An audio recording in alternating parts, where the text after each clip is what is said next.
The stabilization point closest to front line, the doctors' everyday work on the sounds of cannonades.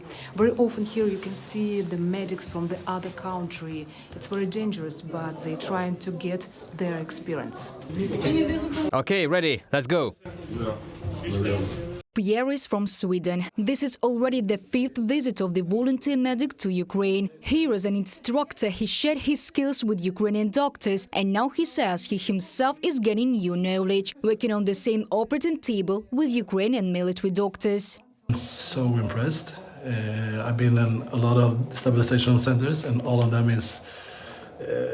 I couldn't believe this, so skilled, and they are so talented, everyone, the doctors and the medics and so on, and they do so much with basically no equipments. If you can, you have to help, because Ukraine is Europe and Ukraine is, we are together. Doctors of different profiles work at the stabilization center. Before the full-scale war unleashed by Russia, some were pediatric anesthesiologists, others were dentists. However, here at the front, they all gain new knowledge. They haven't seen anything like this abroad, because they didn't have anything like this. When the Americans ask the question why our helicopters don't fly to the front line to pick up soldiers, because it will be a one-time helicopter along with the entire crew.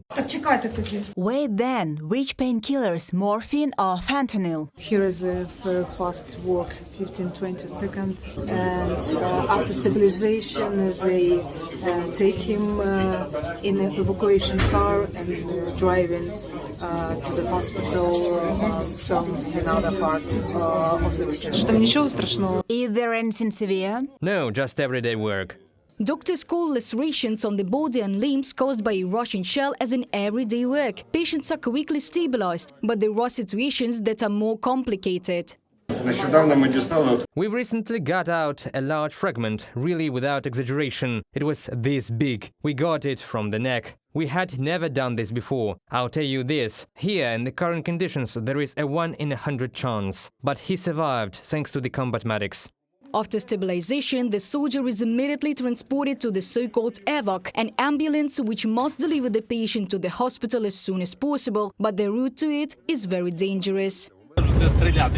Can you shoot? A bit afraid, but yes. Well, I'm given the gun. If you see Shahed, you shoot from the window, cause I have to drive. And this is not a joke. Evacuation crews are a priority target for the Russians. Every medical trip is a risk to the lives of the entire crew. First of all, you must think about your life, because, for example, if you run under fire to save even your close brother-in-law and get killed, then you will no longer be of any use. Doctors transport the wounded defenders safely to the hospital. A serviceman with the Moses call sign says that the shell did not hit him by accident. This is the revenge of the Russian occupiers for the recent direct clash. With such a wound, he faces a long rehabilitation, but Moses says he will definitely return to the front. I'll become a drone operator. We'll learn and eliminate them. Hundreds of combat medics are serving in the armed forces of Ukraine today. They say chronic fatigue is not the worst thing. Doctors urge colleagues to join because today there are very few medical workers at the front. Reported by Diana Kolesnik, Alona Gramova, UATV News.